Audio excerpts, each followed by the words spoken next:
My name Edmund Yakani, Executive Director of SEPO. I would like to take this opportunity to strongly condemn the recent military clash between South Sudan People's Defense Forces and Ugandan People's Defense Forces, or SSPDF versus UPDF. This incident is unaccepted.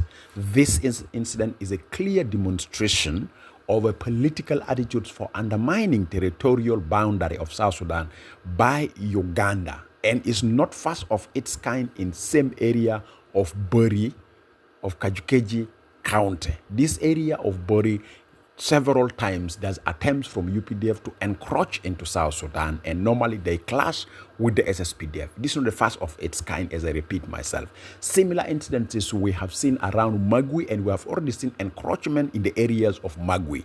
We have experienced now that our neighbors of East African community are encroaching into our land and showing us marshals, which is unacceptable completely under the principle of integration of East African community.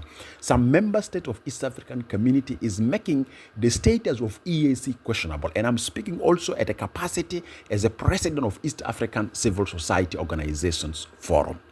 I would like to urge Juba and Kampala leadership. Both of you have a primary responsibility to ensure that citizens and civilians of both countries live in peace and safety.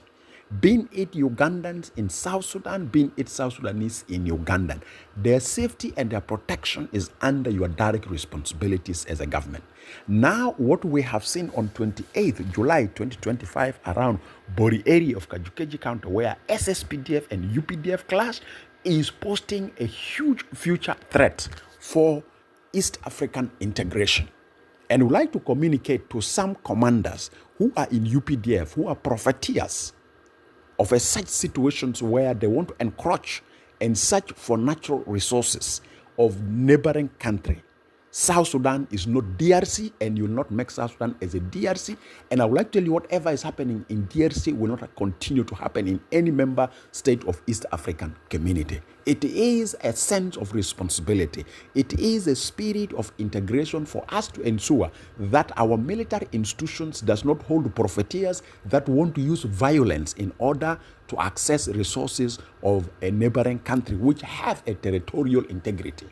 These behaviors need to stop. Kampala need to check its UPDF. South Sudan also need to check its SSPDF. But the mistake is always with UPDF encroaching into South Sudan, and SSPDF are in defensive position. As I said, is not first of its kind. Why should this continue? And while we are sister countries that have historical peaceful coexistence and exchange of human being, in terms of Ugandans being in South Sudan, South Sudan has been in Uganda. Now Uganda is hosting our refugees. Since 1980s or 70s, our refugees are in Uganda. The same time, sometimes Uganda refugees come to South Sudan. Why should the current political leadership want to create a friction, a tension, a violence among the citizens of the two countries? Therefore, I'm urging both Juba and Kampala to sort out this culture of encroachment into a territorial boundary of a neighbor. And specifically, my message, with due respect and honor and with a very constructive behaviors, I'm urging our brothers from Uganda, stop encroaching to South Sudan. Don't take advantage of our current situation and you want to undermine us. This situation will come to an end, and we may turn all our anger, all our focus towards our territorial integrity, and we may need to protect our borderline, and that may be something wrong. We don't want to create the stories in some parts of the world where two armies of two countries are fighting over borders or grabbing over borders. As I said, we have seen what is happening within the community of East African community with the DRC.